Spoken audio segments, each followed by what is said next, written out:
Assalamualaikum warahmatullahi wabarakatuh. Bismillahirrahmanirrahim. Alhamdulillah nahmaduhu wa nasta'inuhu wa nastaghfiruh.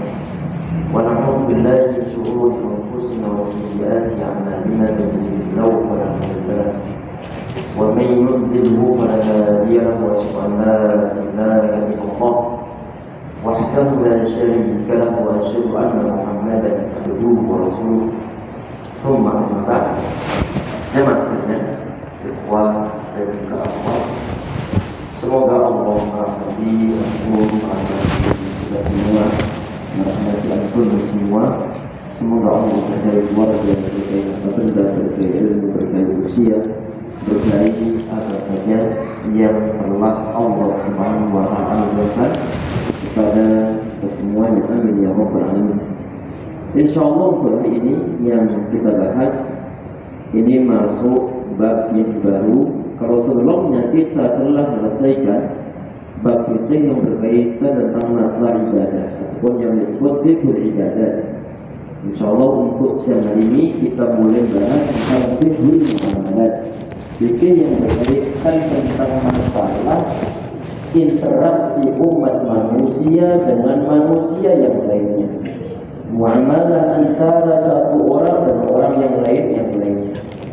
Beliau rahimahullah penulis kitab ini memulai pembahasan tentang masalah kitabul buyur, bab tentang masalah al-buyur. Al-buyur itu sendiri adalah jam'u syai'in, adalah jamak dari kata bai' ataupun jual beli. Secara bahasa adalah muqabalatu syai'in bi syai'in ala wajhi mu'awadhah.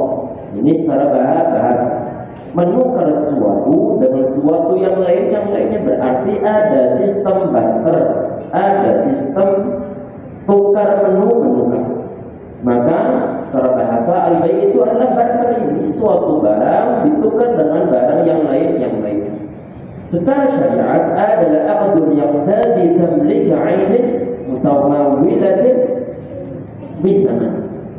Adanya suatu akad yang menyebabkan kepemilikan suatu barang yang bernilai ditukar dengan suatu harga. Ada orang dia punya duit sekitar 15.000. Orang ini yang punya duit 15.000, dia tidak punya beras. Bagaimana caranya dia punya beras? Suatu cara yang syar'i adalah nuker duit tersebut ditukar dengan beras yang dimiliki oleh si fulan. Mungkin di warung, mungkin oleh orang yang baru panen. Maka pertukaran semacam ini, duit ditukar dengan barang, ini yang disebut sebagai al-bai' syar'i. Kalau sudah dipertukarkan, maka duit ini yang dimiliki oleh seseorang akan menjadi milik dari pemilik barangnya. Sedangkan berasnya ditukar, diberikan terhadap orang yang awal-awal tadi itu memiliki duit. Ini yang disebut sebagai al-bai'u syar'an. Apa hukumnya adalah halal, hukumnya adalah halal. Karena Allah SWT yang mengatakan wa halallahu bai'a wa harrama riba. Allah Subhanahu wa Ta'ala dia itu menghalalkan jual beli dan dia mengharamkan riba. Nanti pembahasannya setelah selesai membahas masalah jual beli akan langsung disambung menyangkut masalah riba. Baik. Berkaitan dengan masalah jual beli jemaah sekalian, ada yang perlu untuk diingatkan tentang asal yang ada, tentang ada suatu riwayat yang ada tentang masalah pentingnya mengetahui hukum yang berkaitan masalah jual beli. Sahabat Umar bin Khattab beliau mengatakan, la yashruku mu'minan illa man tafaqaha fid din. Enggak boleh untuk berjualan di pasar kami orang yang tidak mengetahui hukum agama. Di zaman zaman sahabat Umar bin Khattab radhiyallahu anhu, orang-orang yang dia itu berjual beli disyaratkan terlebih dahulu ente perlu untuk ngaji yang berkaitan masalah hukum-hukum jual beli. Karena orang-orang yang tidak mengetahui hukum jual beli, maka potensi untuk terjatuh dalam hukum riba itu sangat besar. Mau gak mau, dikira adalah suatu hal yang benar, tetapi ternyata nggak benar. Biar ketidakbenaran tersebut tidak dilaksanakan oleh manusia, maka orang yang mau jual beli dia perlu mengetahui hukum-hukum yang berkaitan masalah jual beli. Dan sebagian di antara riwayat bahwa sahabat Umar bin Khattab beliau kadang-kadang tidak ke pasar-pasar sengaja membawa cambuk untuk nanti nanya orang-orang tersebut menyangkut masalah hukum-hukum riba. Kalau kamu mengetahui jawaban, jangan mengetahui hukum yang berkaitan masalah jual beli, maka disuruh untuk ngaji terlebih dahulu. Ini asalnya hadisnya adalah hadis yang sahih. Dan sebagian di antara riwayat bahwa beliau menwalaya disuruhina illa man faqaha. Gak boleh untuk jual beli di pasar kami kecuali orang yang telah faqih dalam masalah hukum-hukum jual beli. Kemudian beliau menyatakan bahwa wa illa akala riba sya'a am aba. Kalau seandainya orang tersebut dia gak mau untuk belajar hukum jual beli, maka dia itu akan makan riba, mau atau tidak mau.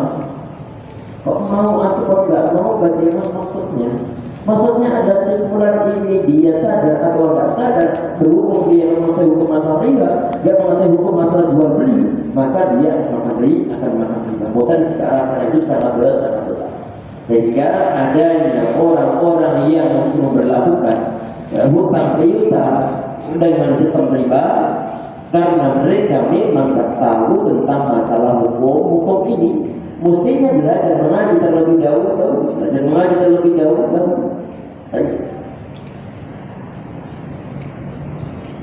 Kemudian ada sebagian di antara riwayat ini Imam Malik rahimahullah, beliau bercerita bahwa al-umara di zaman beliau, para pemimpin di zaman beliau sengaja mengumpulkan para pedagang, kemudian dibawa menghadap Imam Malik rahimahullah.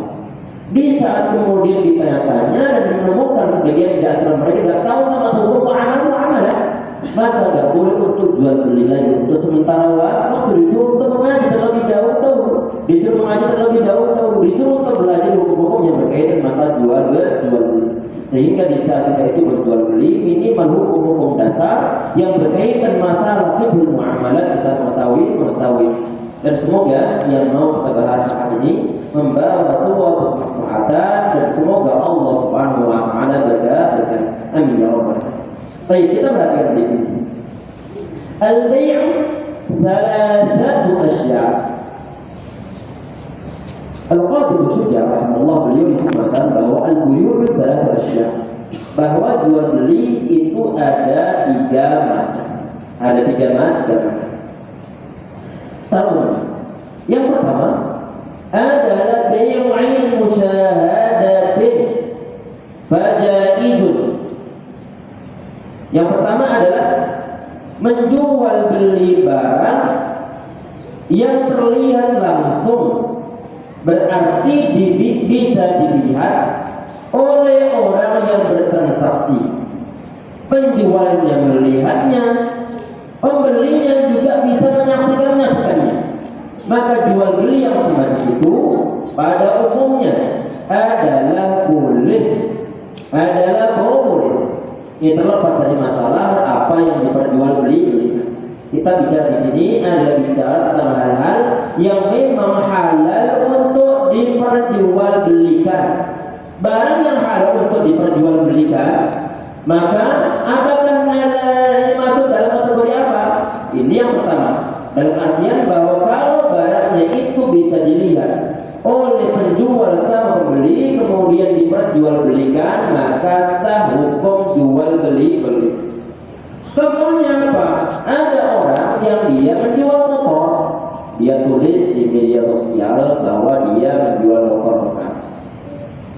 gambarnya dia tentukan, spek-speknya dia sebutkan semuanya, termasuk kadang-kadang dia sebutkan sedetailnya, kelemahannya gimana, dia sebutkan. Kemudian ada seorang calon beli datang ke rumah, mana motornya? Nah, datang itu bawa aku jual beli motor, iya, ini motornya. Nah, hati motornya bisa dilihat. Jual beli yang semacam ini disebut bai'ul musyahadatin, atau bisa masa-masa mungkin korban, antum perlu untuk berkorban, kemudian datang ke abang-abang yang jualan, tapi yang jualan kambing.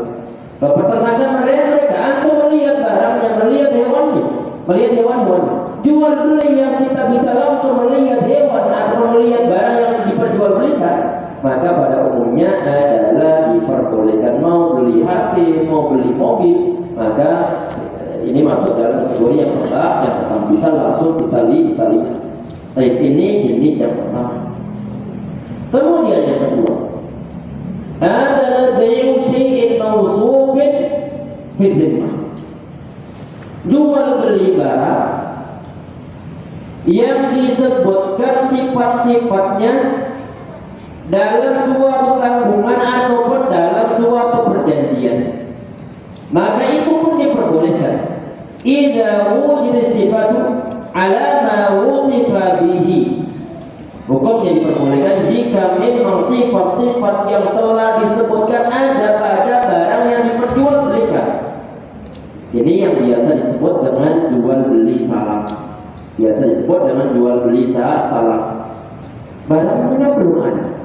Barangnya memang belum ada. Cuma pembeli ini dia ingin agar penjualnya menyiapkan suatu barang dengan karakter tertentu, ukurannya sudah disebutkan, warnanya, mungkin timbangannya, semua karakter dari barang yang mau dibeli disebutkan semuanya, termasuk berapa harganya, termasuk kapan nanti barangnya akan diperlukan. Maka ini adalah bai'u syai'in mawsufin fi dhimmah, menjual sesuatu yang disifati disebutkan karakternya dalam suatu perjanjian, dalam suatu tanggungan. Berarti sudah ditanggung bahwa barang-barangnya sebagaimana yang telah dipesan, yang telah dipesan. Walaupun ini barangnya belum ada, tetapi sudah disebutkan sebelumnya bagaimana atau dan bagaimana barang yang dia kerjakan. Maka yang semacam ini diperbolehkan. Ada orang dia pesan beras 1 ton, beras 1 seton, IR 4 misalkan saja, dikirim tanggal sekian, harganya pun telah ditentukan, maka itu diperbolehkan.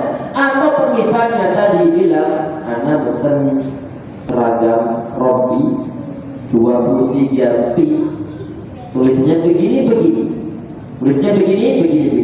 Ini masuk dalam kategori atas sama ataupun istisna,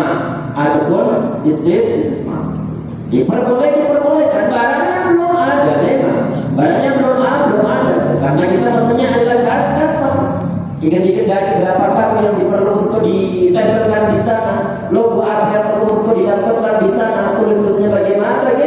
Kalau karakternya telah disebutkan sebelumnya dan harganya telah ditentukan sebelumnya, walaupun barangnya itu belum ada, belum terwujud, tetapi termasuk di antara akad yang diperbolehkan.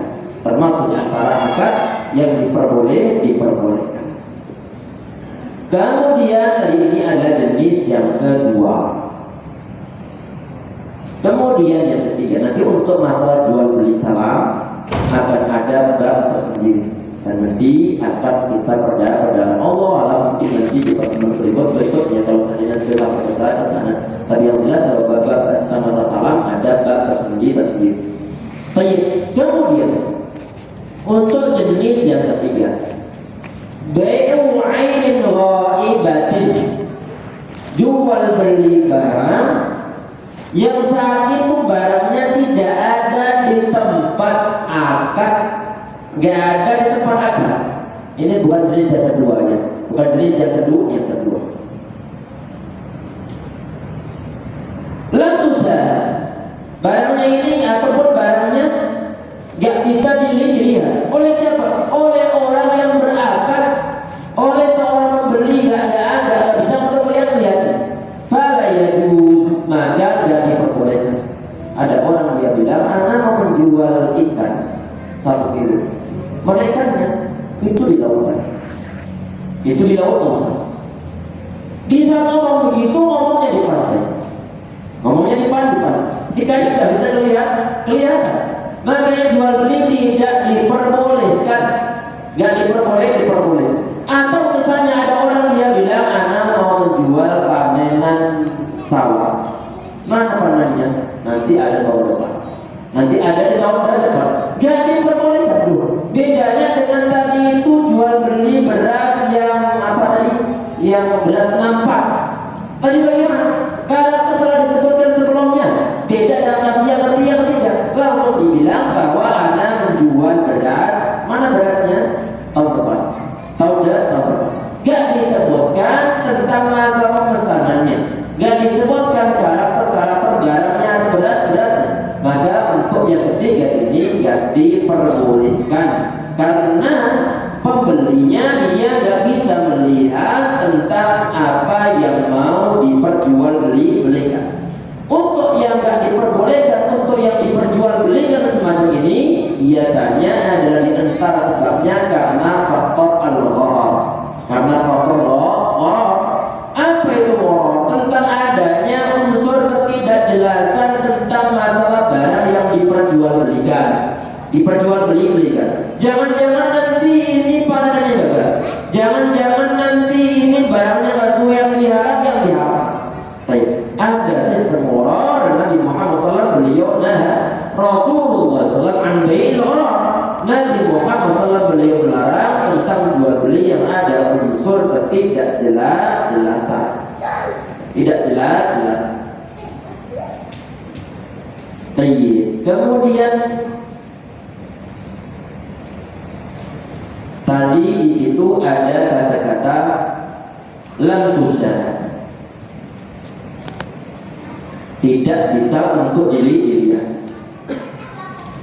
Ini memberikan suatu pesan bahwa apabila barangnya pernah dilihat, lalu di saat maksudnya dilihat oleh pembawa, lalu bisa terjadi suatu akad, barangnya tidak bisa untuk barangnya tidak hadir di situ, maka jual beli ini diperbolehkan. Berarti misalnya ada calon pembeli, dia pernah melihat barang yang mau dia beli, kemudian di saat akad jual beli, barangnya saat itu tidak berada di majelis akad jual beli semacam ini, diperbolehkan kalau barangnya itu adalah barang yang tidak mudah untuk berubah.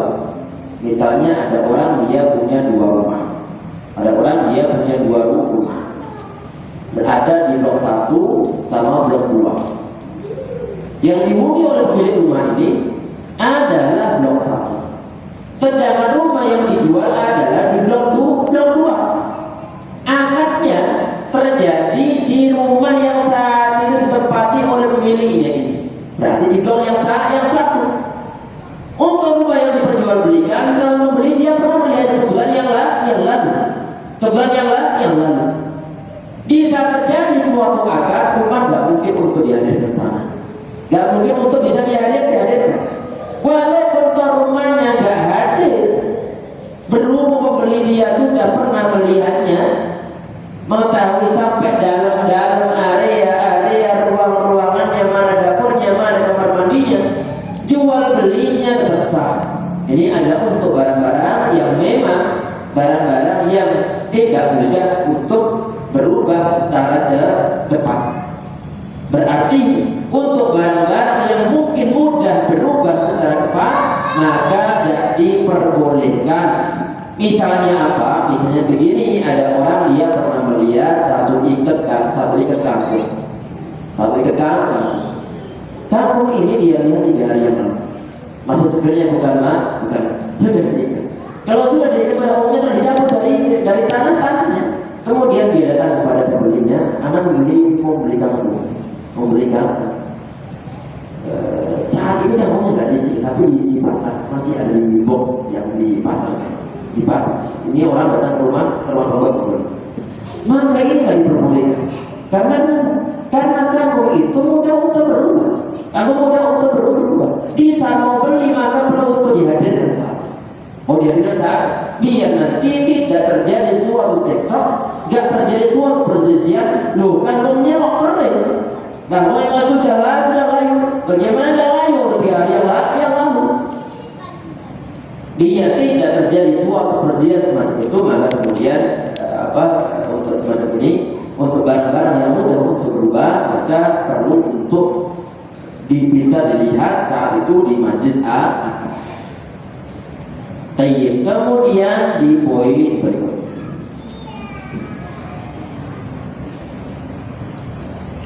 wajib bai'u kulli tahir muntaba'in bihi mamlukin. Ini pembahasan kalau dilihat dari kata-katanya adalah termasuk di antara syarat dari barang yang diperjualbelikan. Beliau di sini mengatakan bahwa wasihu dan sah hukumnya bai'u kulli tahir. Sah hukumnya menjual suatu barang ataupun benda yang suci yang dapat dimanfaatkan.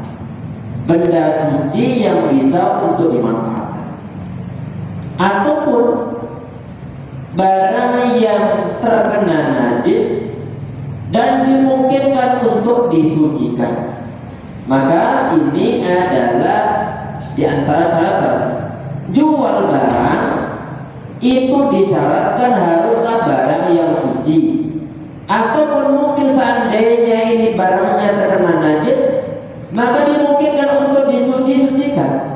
Sehingga barang-barang yang kalau seandainya ini barang adalah barang yang najis, maka tidak boleh untuk diperjualbelikan, nggak boleh untuk diperjualbelikan. Ada orang yang dia jual beli apa kira-kira? Mungkin abuan anjing, maka dilarang. Karena apa? Karena najis hukumnya. Najis hukum nggak diperbolehkan. Adanya syarat dari jual beli barang tersebut itu adalah barang-barang yang memang dia itu barang yang suci, atau barang yang mungkin suci cuma dia bukan najis. Barang yang terkena najis dimungkinkan untuk dibersihkan najis-najisnya. Apa itu? Misalnya ada orang karena suatu hal dia salah parkir, akhirnya kemudian di saat dia parkir tahu-tahu ada yang bawa motornya kejeblos ke dalam. Kejeblos ke dalam kemana? Ternyata adalah servis. Motornya akhirnya nyemplung ke dalam, di situ kotoran manusia. Ini orang yang lagi dia nggak mau untuk bersihkan, cuma kemudian dia menjual untuk orang lain. Anak jual motor anak, kenapa langsung jualan keluarnya masih bagus motornya dia, cuma nyemplung di tempat aja. Mana masuk ke baju, aku beli dah, beli. Kemudian dibilang ini aslinya kalau seandainya nggak ada najisnya mungkin harganya kalau sekat ini adalah 20 juta. Berhubung ini ada najisnya udah anak jual 18 juta. Ya udah, dijual. Ini barang aslinya adalah barang suci. Motor pada umumnya barang-barang dunia ini pada umumnya adalah barang-barang yang suci. Tapi berhubung terkena najis sehingga disebut najis. Pertanyaannya adalah apakah motor yang kecemplung tadi ini, kecemplung servis, apakah boleh untuk diperjualbelikan? Boleh untuk diperjualbelikan walaupun toh di situ ada najisnya. Karena najisnya adalah bisa untuk dibersihkan, tinggal disemprot, selesai urus-urusan. Kemudian muntafa'in sebentar. Tadi dibilang bahwa barang-barang yang terkena najis dan najisnya bisa dibersihkan maka boleh untuk diperjualbelikan. Sebaliknya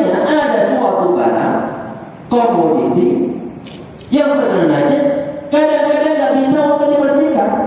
Apa itu? Misalnya ada minyak goreng bercampur dengan air seni manusia. Misalkan saja susah untuk dipisahkan, atau mungkin tercampur dengan garam najis yang lain. Maka ini bisa susah untuk dipisahkan, maka minyak gorengnya nggak boleh untuk diperjualbelikan, Sedangkan yang bisa untuk dipisah maka boleh. Kemudian di poin berikutnya, yang kedua, ini syaratnya adalah muntafa'in bihi. Ini barang yang diperjualbelikan adalah bisa diambil manfaatnya, Berarti memang barangnya adalah barang yang bermanfaat. Bermanfaat di sini itu adalah dijelaskan oleh para ulama, barang-barangnya adalah barang yang bermanfaat urfan wa syar'an.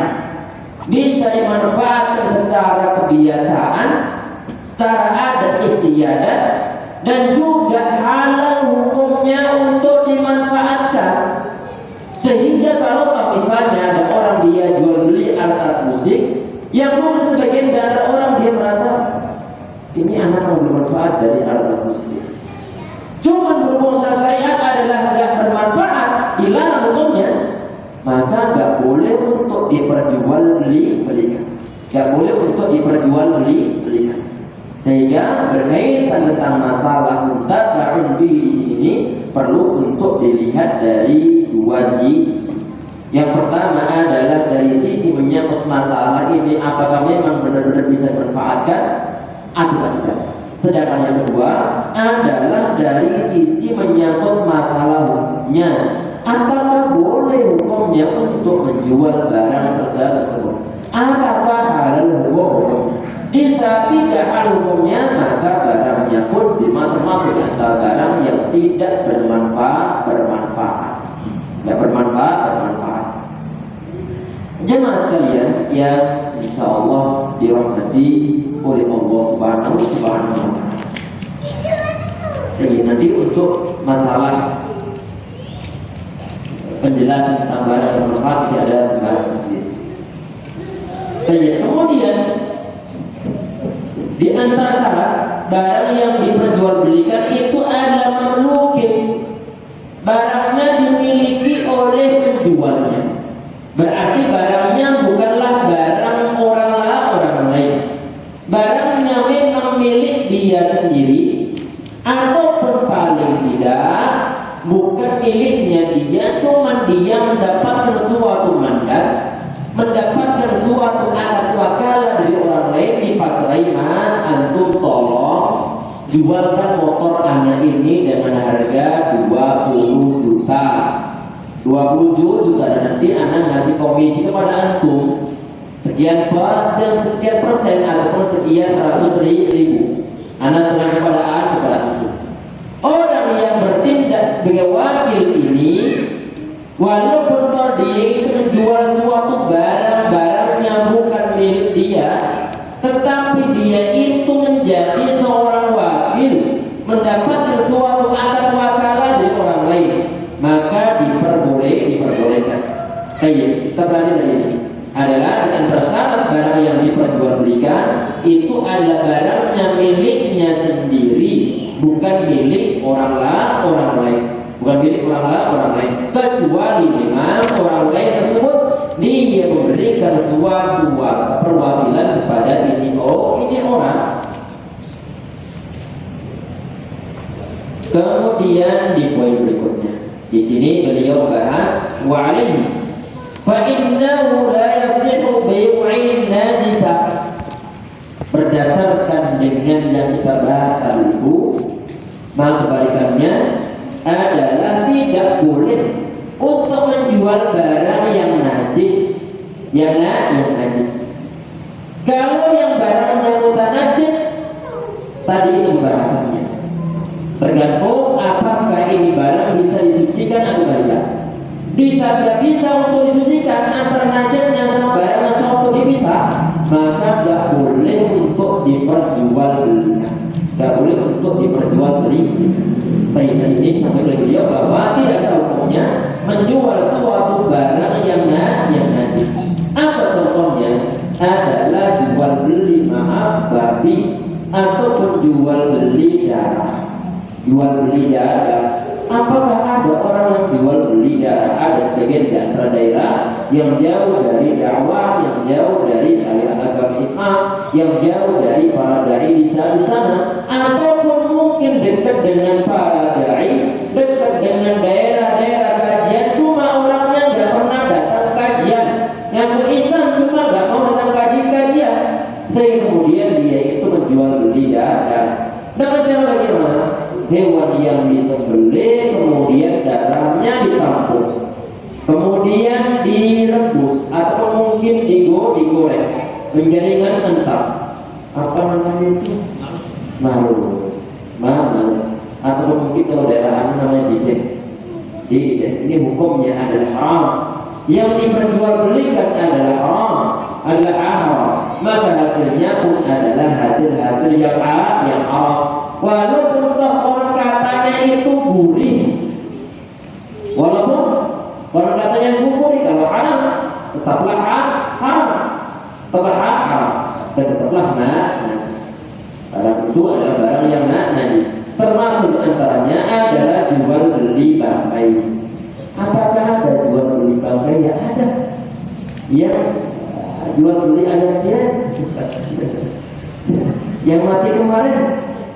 Di aku bahwa ini adalah alat ayam yang fresh, mau dibuat di masa apa saja. Kalau ayamnya itu adalah ayam yang mati hatta ansi, yang meninggal dengan sendirinya ataupun meninggal dengan cara yang tidak syar'i, maka hukumnya adalah bangkai. Kalau hukumnya bangkai, mau di masa apa saja hukumnya adalah haram. Hukumnya adalah haram. Mau dijual dengan model apa saja hukumnya adalah haram. Ustaz, ini sayang sekali, ini ada 1000 ayam terkena wabah penyakit, mati semuanya. Ada orang yang mau beli, Ustaz. Ada orang yang mau beli. Jangan dijual belikan, karena hukumnya adalah haram. Karena itu adalah bangkai. Kemudian, kalau ditanya misalnya, ini dasarnya apa? Tentang masa jual beli barang yang lain hukumnya adalah haram. Sehingga kemudian muncul suatu perkataan di awal-awal tadi itu, syarat barang yang diperjualbelikan itu adalah harus barang yang suci. Sehingga kebalikannya barang yang najis haram hukumnya untuk diperjualbelikan. Bisa-bisanya misalnya ini dasarnya apa? Nabi Muhammad SAW inna Allah wa rasuluhu harrama bai'al khamri wal maitati wal khinzir. Sesungguhnya Allah Taala dan juga Rasulnya mengharamkan jual beli khamr, jual beli bangkai, jual beli mati. Ini semua adalah barang-barang yang najis. Semua adalah barang-barang yang najis. Sehingga kemudian dibilang bahwa barang-barang yang najis haram hukumnya untuk diperjualbelikan. Dan sebagian riwayat Nabi Muhammad SAW beliau melarang tentang harga seekor anjing. Haram hukumnya anjing untuk diperjualbelikan. Dan lagi-lagi ini adalah barang yang najis, nggak bisa untuk disucikan. Karena najisnya adalah najis yang zati. Barang yang benar-benar najis, bukan najis karena faktor khariji ataupun eksternal. Kalau faktor eksternal ada mungkin bisa untuk disucikan, tetapi untuk yang zati, yang dari asalnya memang najis, ini sudah tidak bisa untuk dibersihkan dengan berbagai macam cara. Sehingga mau khamr, mau bangkai, mau darah, mau babi, hukumnya haram untuk diperjualbelikan. Walaupun toh berbentuk bakso, walaupun toh sudah berbentuk bakso, haram untuk diperjualbelikan.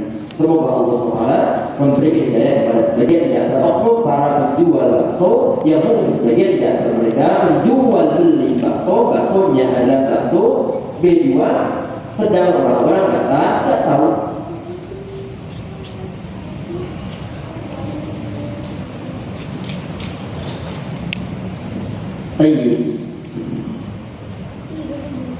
tentang masalah hal ini jemaah sekalian, tentang masalah dalil yang telah disampaikan, sebagian di antara sahabat mereka nanya tentang, ya Rasulullah, ara'aita syuhrum al-baitati fa innahu tabi'us syuhur wa idharu biha al-julud wa tasbi'u biha an-nas.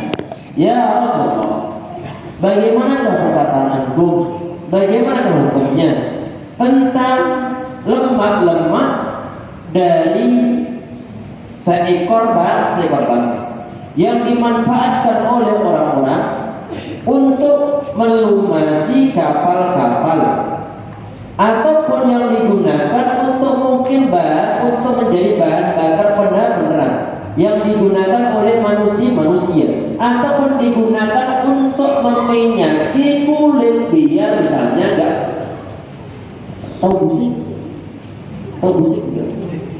Kulit yang kering kemudian dibikinkan warna putih, itu busik namanya. Zaman dahulu belum ada hand lotion, belum ada hand body lotion. Di antara yang digunakan oleh manusia satu, biar nanti kulitnya nggak pecah-pecah, nggak perih.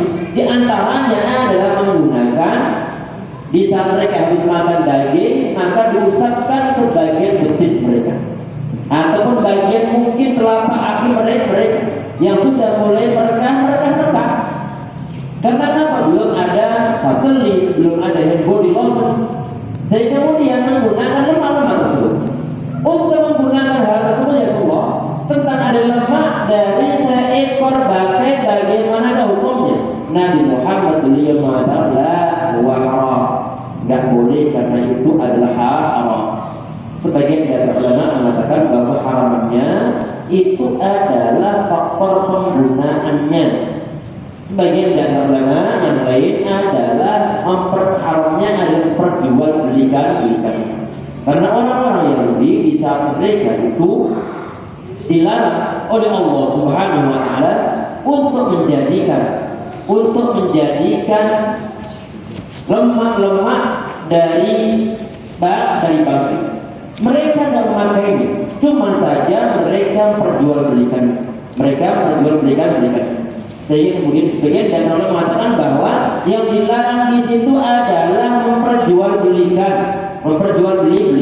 Sedangkan untuk dimanfaatkan dari sisi lahiriahnya, digunakan untuk melumasi mungkin kapal, diperbolehkan. Ini sebagian di antara ulama. Termasuk ini adalah yang diperbolehkan oleh Syekh Utsaimin rahimahullah tentang masalah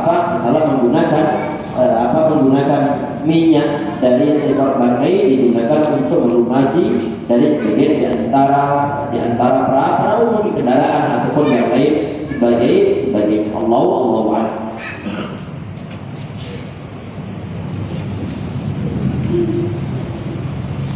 Kemudian bicara Allah alam dulu pernah kita bahas atau tidak.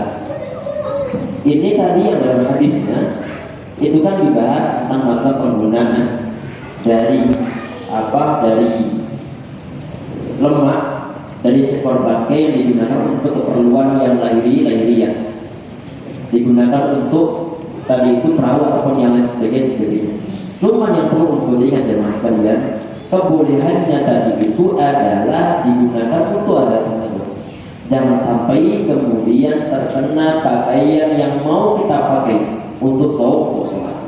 Karena barangnya ataupun lemak yang tentunya lemak dari hewan yang telah menjadi bangkai, maka najis hukumnya. Sehingga pastikan kita tidak terkena lemak tersebut. Kemudian perlu pula dibahas, ini kemungkinan sudah dibahas atau mungkin belum dibahas, menyangkut masalah bangkai. Ada sebagian dari orang yang dia merasa bahwa ini sapi yang besarnya bukan main, mati mendadak.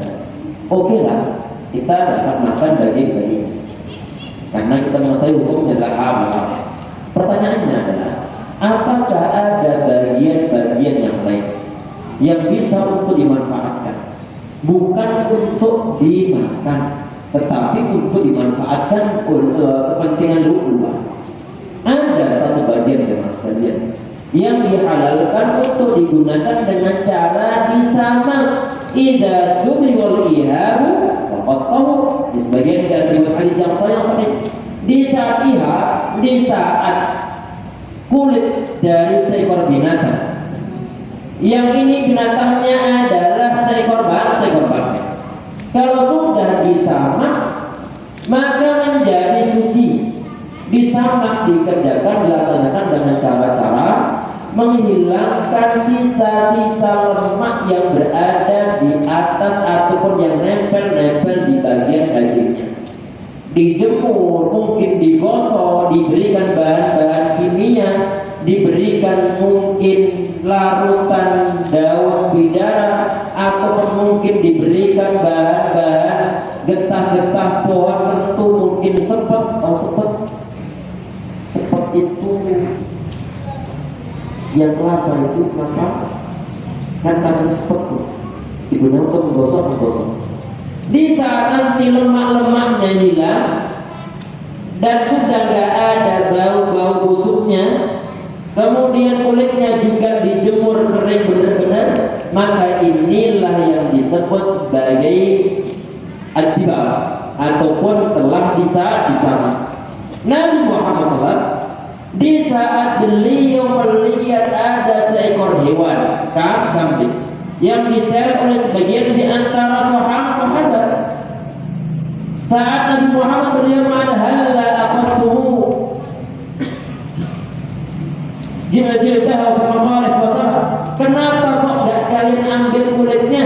Kemudian sahabat tersebut dia bilang inilah telah menjadi bangkai. Nabi Muhammad SAW beliau dulu untuk menyamaknya. Yang dilarang adalah dua, yang dilarang adalah makan. Sehingga di saat ada orang dia meragukan, ini kan dibilang bahwa kalau ada kulit hewan ataupun kulit bangkai yang telah disamak, idza dubighal ihab faqad tahur. Di saat ia ataupun kulit bangkai ini telah disamak, maka telah menjadi suci. Kemudian ada orang dia bilang ini kan dibilang suci, bolehkah kita makan? Tidak boleh untuk dimakan, karena yang diharamkan adalah makannya. Karena bangkai tambah bangkai, cuma saja tentang masalah penggunaan lahiriah, penggunaan luar, maka diperbolehkan. Jadi kulit tadi itu yang telah disamak, misalnya ada sebagian di antara orang dia mau menggunakan untuk tikar, karena kebetulan mungkin karena tikar mungkin mahal, dia berada di pedalaman, akhirnya kemudian manfaatkan kulit dari hewan yang telah kita disamak. Bicara tentang masalah hewan yang kulitnya dimanfaatkan manusia di sini zaman sekalian, ini berkaitan tentang masalah tadi itu menyebut masalah kok sampai sana ini barang yang diperjualbelikan, kalau barang yang najis, sampai pembahasan menyebut masalah kulit dari seekor hewan yang telah menjadi bangkai. Di sini kulit dari seekor hewan yang telah menjadi bangkai yang bisa untuk dimanfaatkan, maka perlu diperhatikan di beberapa jenis hewan. Yang pertama dari manfaat kulit ini, kalau hewannya itu adalah dari hewan yang hal hukumnya untuk dimakan, dan kemudian dia disembelih dengan cara yang syar'i, semua ulama sepakat hukumnya halal untuk makan, hukumnya halal untuk dimanfaatkan hal-hal yang bersifat lahiriah. Di saat ada orang bilang bagaimana hukumnya makan kulit dari kambing yang tadi barusan disembelih untuk Idul Adha, hukumnya adalah halal. Terlepas dari masalah ada orang yang mau atau tidak. Kalau di kampung saya mau, kalau di sini Allahu a'lam. Ini jenis yang pertama. Jenis yang kedua adalah dari kulit jenis hewan atau binatang yang memang binatangnya adalah halal dimakan, cuman saja ternyata telah menjadi bangkai. dibilang telah menjadi bangkai adalah bukan karena faktor dia mati dengan sendirinya saja, tetapi ada semua hewan yang artinya dia itu dagingnya adalah halal dimakan, cuma saja tidak disembelih secara syar'i, maka itu pun adalah bangkai. Secara hukum agama Islam, hewan diperkenalkan ada sekitar 10.000 hewan, ayam ataupun yang sebagainya. Untuk motong satu persatu lama ini lama. Akhirnya kemudian hewan-hewan atau ayam yang mau dipotong dimasukkan dalam suatu area tertentu. Kemudian langsung mereka disetrum semuanya. Kalau dengan cara disetrum, maka ini adalah penyembelihan yang dengan cara yang tidak syar'i, atau hewan yang mati dengan dikepruk kepalanya, digeprek kepalanya. Maka ini ada penyembelihan yang tidak syar'i. Kita nggak bicara masalah ikannya, kita nggak bicara masalah ikan, karena ikan adalah halal hukum. Tapi untuk hewan-hewan yang selain ikan, selain lalat, bisa kalau dikepruk boleh mati, maka dia adalah barang bangkai, nggak boleh untuk dimakan. Pertanyaannya adalah kulit hewan-hewan yang masuk dan boleh bangkai tadi, boleh kalau dimanfaatkan. Tadi pembicaraannya adalah ini yang tentang masalah bisa makan, tentang masalah bisa. Tadi ini ada jenis yang kedua. Tadi berarti untuk hewan yang dia itu hewan yang halal hukumnya dagingnya untuk dimakan, sedangkan dia telah menjadi bangkai, kulitnya masih bisa untuk dimanfaatkan. Mau sapi, mau kambing, mau kuda, mau rusa, ataupun hewan-hewan hal yang lain. Hal hukumnya, boleh hukumnya untuk bangkainya untuk dimanfaatkan kulitnya, Sedangkan dilarang ada innama harumatu, yang dilarang ada makan. Baik. Untuk jenis ketiga jemaah adalah jenis hewan-hewan yang buas, seperti singa, seperti harimau. Pertanyaannya adalah, kalau misalnya manfaatkan hewan-hewan tersebut untuk keperluan luar, apakah boleh untuk dengan cara disamak?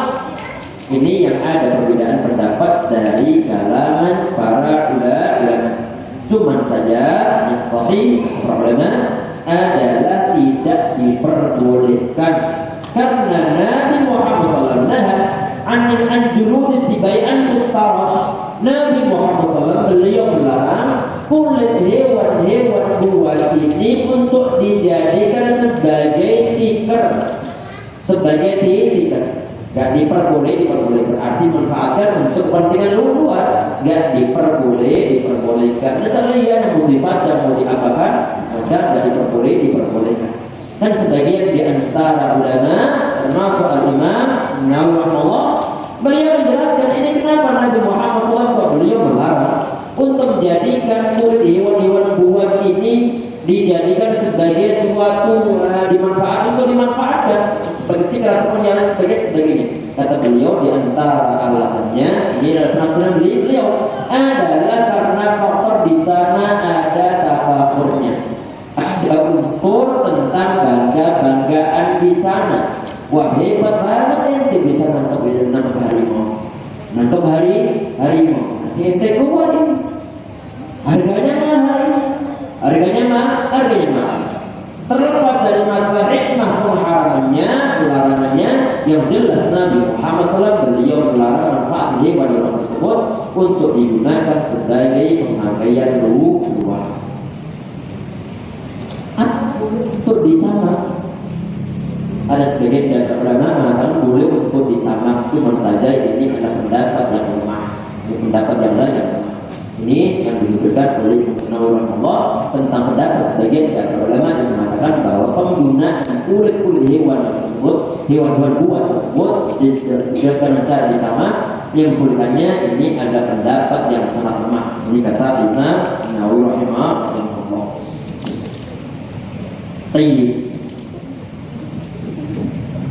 Kemudian langsung ke pembahasan berikutnya. Di sini beliau mengatakan adalah wala yasihu, dan tidak sah. Nah, wala ma la manfa'ata fihi, dan tidak sah hukumnya menjual suatu barang yang tidak bisa untuk dimanfaatkan. Jangan sampai lupa dari ini, manfaatannya adalah dilihat dari dua sisi, bukan cuma dari sisi penilaian manusia saja, tetapi adalah dari sisi syariah. Ada orang yang merasa bahwa suatu barang yang aslinya adalah haram untuk diperjualbelikan, kemudian dia bilang ini barang boleh untuk anak perjualbelikan. Karena apa? Karena manusia mereka mengambil manfaatnya. Mereka mengambil suatu manfaat. Maka perlu untuk perhatikan bahwa manfaat di sana ini adalah perlu dilihat pula dari sisi masalah apakah boleh secara syariat untuk diperjualbelikan atau tidak. Apa di antaranya adalah dari problemat yang bercontoh adalah al-aqrab, adalah perjualbelikan kala jentik, memperjualbelikan kala jentik. Secara syariatnya diperbolehkan. Nggak diperbolehkan karena itu adalah suatu barang yang haram hukum. Suatu barang yang hukum. Kemudian ada orang dia bilang, anak jual beli ini karena memang bermanfaat untuk pengobatan katanya. Untuk pengobatan. Perhatikan jemaah sekalian bahwa kebolehan adanya jual beli barang yang dibilang ada manfaatnya, ada manfaat dari sisi urusnya, dari sisi kebiasaannya, dan juga dari sisi menyangkut masalah syariah. Oleh karena itu, menjual barang-barang yang haram itu tidak diperbolehkan karena termasuk di antara idha'atul mal, termasuk di antara menyia-nyiakan harta benda. Menyia-nyiakan harta benda enggak diperbolehkan. Kenapa menyia-nyiakan suatu harta benda? Karena duit ini mestinya digunakan untuk hal-hal yang halal, tapi ternyata digunakan untuk membeli barang yang haram, membeli homer lah, membeli yang lain sebagainya. Membeli suatu barang yang haram itu termasuk antara idha'atul mal, termasuk antara menyia-nyiakan harta benda. Hukumnya adalah haram. Ada sebagian dari hadis sahih Nabi Muhammad SAW, Inna Allah karaha lakum salasa, qila wa qala idha'atul mal wa